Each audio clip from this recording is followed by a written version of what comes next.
Hey guys, welcome to Boxing Squared for boxing news and views from around the internet. The rising prospects Daniel Dubois and Efe Ajagba are both back in the ring this weekend. Daniel Dubois facing the boxing enigma Ricchard Lartey in the UK, and Ajagba facing the German Michael Wallish in the US. So I'll start with Larty and Dubois first, because this is where I really have some interest for a heavyweight fight this weekend, just because Ricchard Lartey is just such a hilarious character, a boxing enigma. He's bailed out of fights before, almost seemingly bailed out of this one. Visa issues at the last minute prevented him travelling, but then they've been resolved all of a sudden. He's made the UK, he's made the weigh-in, and we have a fight.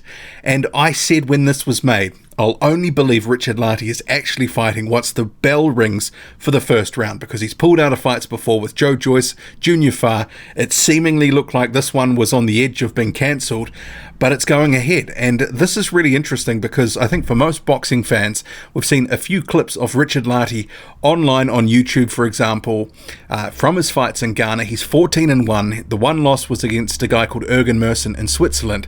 But apart from the limited footage that's available, who knows how good this guy really is.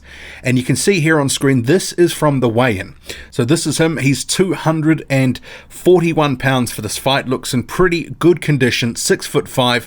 Daniel Dubois weighed in at 238 pounds. So that's a pretty standard weight for both these guys, actually. Larty usually weighs in somewhere around 235 to 245, predominantly for most of his career. So this is a pretty usual weight for him. He's pretty muscle-bound here. So if this fight does go some rounds, will that be something that will catch up with him? Because Dubois, looking at him side by side with Ricchard Lartey, he doesn't look nearly as muscle-bound or as muscle-bound as he has in previous fights.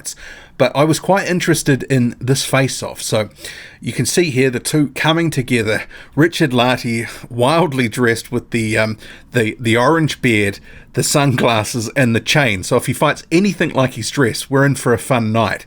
And this is going to be interesting because towards the end of this clip here, I actually thought that Daniel Dubois looked a little uncomfortable, that Ricchard Lartey, his presence seemingly getting to Dubois to some extent. He didn't look entirely comfortable towards the end here. But because Ricchard Lartey is such a boxing enigma, there's very little footage of him. But what we do know, he's a big puncher. So who knows if he can go in there, swing for the fences and actually get something done. But then it wouldn't surprise me to see this, end in the first round with Lartey folded up like a deck chair. But because of the strange behaviour, the nature of his career and some of the pullouts, some of the behaviour in the lead up to this, saying that Daniel Dubois has been fed baby food for his entire career. Although if he looked at his own record, he'd realise that his opposition was less than baby food. But yeah, Ricchard Lartey, I'm looking forward to seeing him in action because there's a lot of known unknowns with this fight.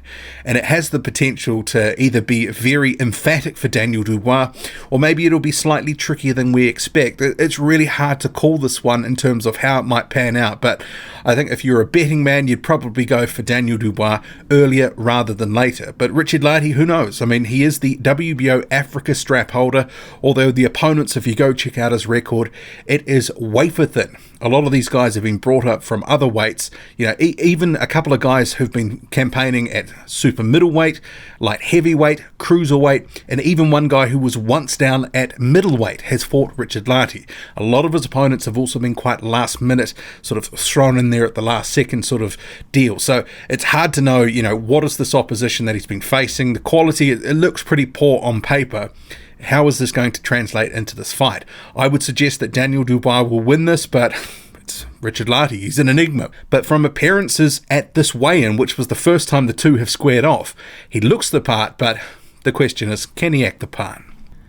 And getting to the second fight here, which is Efe Ajagba versus the 19-1 Michael Wallisch out of Germany. This is, I think for many, just a fait accompli, that Wallisch, he is of a certain level, but if Ajagba as hyped as he has got anything about him, he should be able to get Wallisch out of there with his heavy, straight punches within the first sort of 2 to 4 rounds. I don't think many people have been talking about this fight just because they think it's going to be a bit of a walkover, but when you look at Ajagba's record and the guys that he's been facing, Wallisch is actually, if not the second best opponent, the best opponent. I think many would consider that Amir Mansour was the best, but he was pretty faded beyond belief. And I think that Michael Wallish has got maybe a bit more left in the tank than Amir Mansour, but then again, he's never been as good as Amir Mansour or proven to fight at the same level. So it's hard to know, but Wallisch is coming off a loss in December. This was to Christian Hammer, and Efe Ajagba is coming off that win against Amir Mansour. Really took care of him handily enough. So I would expect that Efe Ajagba is going to get the job done here, but it might not be as easy as 1 or 2 rounds. It's sort of hard to say. Wallisch has never really fought at any great level. The Hammer fight was certainly the best opponent on his record, and he lost that one. But if he can get through Michael Wallisch, I actually think this is a good development step. Wallisch is a decent opponent for a guy with under 10 fights, especially a guy with only 1 loss and been campaigning at a reasonably sort of German fringe European level. So Ajagba is taking the right steps at the moment, and I guess it depends, what can he do in there to sort of catch people's attention, because ahead of this, no one's really been talking about this fight because no one really thinks that Wallisch has got a chance to win. And it's getting to that point where Ajagba is starting to get to the level of those fights where people are pushing, at least publicly, for him to be in better fights. But I don't expect that they're going to rush him too much past the level that he's at right now, possibly for the next 6 to 12 months. They're trying to bed in the gains that they've been getting in the gym. He's been working with Ronnie Shields in Texas, and he's been getting better. He's only, 24, 25 years old.